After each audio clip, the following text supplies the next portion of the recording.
What are we discussing today? We're going to continue to share our thoughts on the book, The 7 Principles for Making Marriage Work. Again, this is the project that Pushy and I will be finishing prior to him transition to doing his solo shows on YouTube, Instagram, and TikTok. Because I'm transitioning to Boston for work, and Mushi and the kiddos will be staying here in Nashville/Brentwood. We know it will not be possible or feasible for us to continue our recordings together, at least not consistently and regularly. Plus, the long distance between the two of us will undoubtedly be a challenge to a certain degree. So we're going to finish our regular time together on YouTube sharing this marriage book with you all. We hope by reading this book together, our relationship will be strengthened. And we hope by sharing this book with you all, your relationship with your significant other will also be strengthened. All right. Today, we will focus on chapter 4 of this book by Dr. John Gottman, titled Enhance Your Love Maps. All right, let's go. Howdy, folks. Welcome to our channel. I am Pushy. I'm Mushy. And we're the Pushy Mushy. Yeah! Serious. So, B. serious is actually a gram-positive bacillus that has the potential to cause food poisoning. Seriously. We will do our best to combine facts with humor, but if we do make mistakes, please let us know and we will do our best to correct. Please like or dislike, hopefully not dislike, subscribe, comment, share, and press that bell icon. Great. Chapter 4 started by giving an example of a doctor who was beloved at work, but was extremely workaholic and pretty much knew nothing about his home life. How come this sounds so familiar and real? The Mrs. Doctor in this example was upset with this doctor because he seemed emotionally disconnected with her. How come it sounds so real and familiar? In fact, this doctor was so caught up in his work that there was little to no space left over in his brain for the basics of his wife's world, which made his wife feel he did not value her or their marriage. How come this sounds so... That's not true. Stop laughing. I do save space in my brain for the basics of your world. And I think...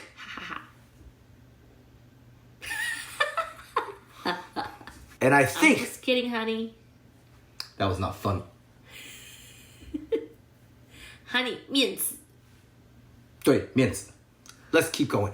Notice that saying 面子 was the rescue attempt or weapon for Mushi and me in our marriage. If you do not know what that means, you should go to our previous video, Marriage 102, for some very useful details and techniques. So, most of us probably have marriages less extreme in terms of emotional disconnection compared to the example just given. But many of us probably also don't exactly know our spouses or significant others or partners' likes, dislikes, fears, and stresses. Alternatively, you might know exactly what your partner likes, dislikes, fears, and stresses out about.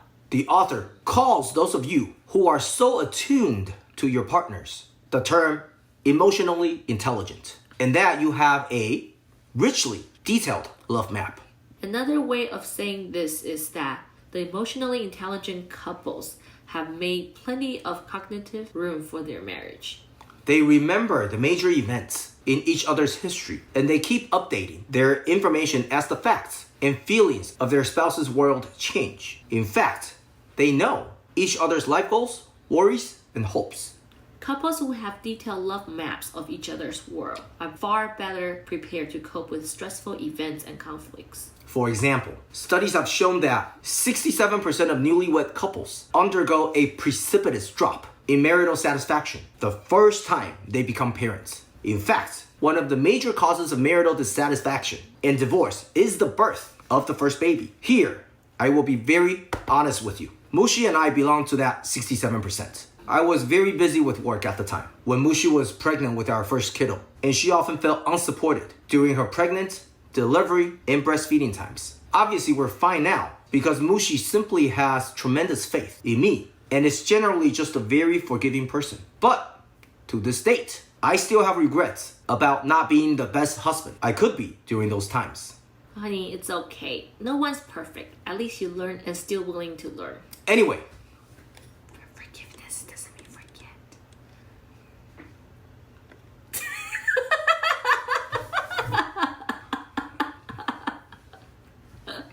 back to research. So why did the remaining 33% not experience this drop in marital dissatisfaction the first time they became parents?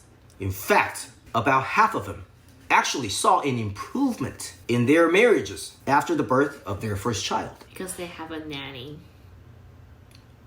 Can you focus on the script? Oh, okay. It turned out that couples whose marriage thrived after the birth of their first child have detailed love maps from the get-go. Therefore, take-home message number 1.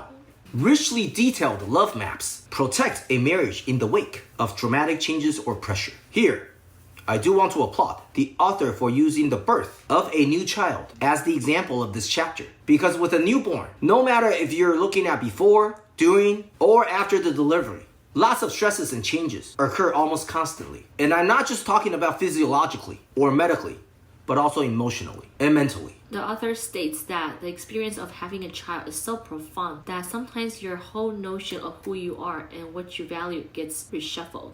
Let that sink in and really think for a moment. This means that your partner can potentially transform into a different person right in front of your eyes during very stressful times. The birth of a child in this particular example, but really any stressful time. Isn't that somewhat of a scary thing? Especially if you don't know your partner well or have been emotionally disconnected with each other. In a way, a richly detailed love map serves as a strong foundation for a sound relationship house. Because the more you know, understand, and prioritize each other, the easier it is to keep connected as life swirls around you. Very true. Meaning, if you have a richly detailed map with your partner during stressful times, the likelihood of the two of you transforming or surviving together is simply greater than those couples who do not have a richly detailed love map. I'm going to be honest here. I also had some major transformation in terms of what I wanted to do after the birth of our second son. And I'm going to give some high compliments to Pushy here because he did not back away from my transformation. In fact, he prioritized my feelings and supported me from the get-go, which I know he said he felt horrible about how I felt unsupported around the birth of our first child. But this was obviously a major improvement in my opinion. So there you go. Good job, honey. I changed because you were worth it, because our relationship was worth it, and because our family was worth it. I'm glad to have improved. Now, the way I dealt with Mushi's second pregnancy was not perfect, and that's just to be honest. But some of the changes I made will be detailed in future episodes to further explain the 7 principles. For now, we will focus on the Love Map Questionnaire per the author in this chapter. There is a total of 20 questions, all of which are true or false. Both you and your partner or significant other should set time aside and answer these questions honestly. Every true answer gives you 1 point. If you score 10 or higher, you have a fairly strong love map. On the other hand, if you score below 10, love map is likely something both you and your partner can work on a little more. Question number 1. I can name my partner's best friends. Question number 2. I can tell you what stress my partner is currently facing. Question number 3. I know the names of some of the people who have been irritating my partner lately. Question number 4. I can tell you some of my partner's life dreams. Question number 5. I am very familiar with my partner's religious beliefs and ideas. Question number 6.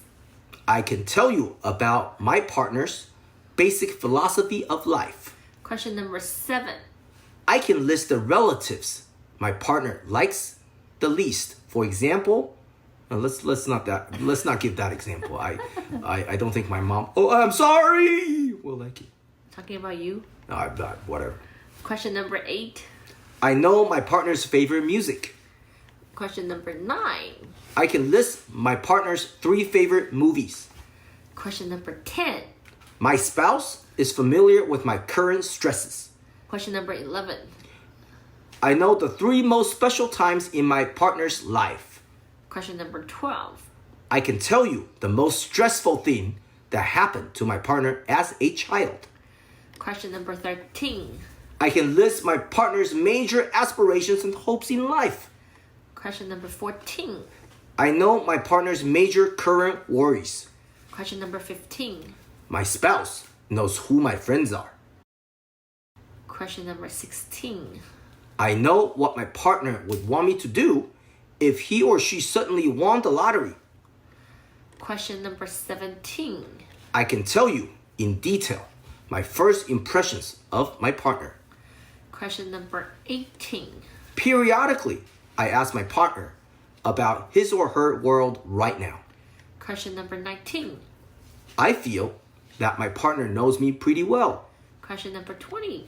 My spouse is familiar with my hopes and aspirations. How did you all do? If you score 10 or higher, congratulations. This should serve as a reminder of how connected you and your partner are, which is a great thing. But we agree with the author. Do not take this for granted. On the other end, if you score below 10, your marriage potentially could use some improvement in this area. Perhaps you never had the time or tools to really get to know your partner. Perhaps your love maps have become outdated as your lives have changed over the past few years. The bottom line is, this is all improvable. And by taking the time to learn more about your partner, you will find your relationship become stronger. The author then goes over several games and exercises to help enhance couples to know each other. There is no way for us to cover all of the exercises in one single clip because they will take at least hours to days. And truthfully, we don't think it's necessary to do so at this particular time. The take-home message is that getting to know your partner should not be a chore. Instead, there are likely few greater gifts a couple can give each other than the joy that comes from feeling known and understood. All of the exercises covered in this chapter serve to help us develop greater personal insights and more detailed love map with our partners. Try to talk to your partners about yourself, your family, and your friends. What do you like and why? What do you want and why? Also try discussing your success, injuries, and your emotional world, and your aspirations with your partner. Try asking your partners thoughtful questions. Pay attention to what your partner says and try to really know your partner. Getting to know your partner is a lifelong, active process, and we can all do better. So let's all work on this together. Next episode, we will go over the second principle for making marriage work, which is to nurture your fondness and admiration. Leave a comment to tell us what you like or find difficult. We will see you next time. We're the Pushy Mushy. Thanks for watching.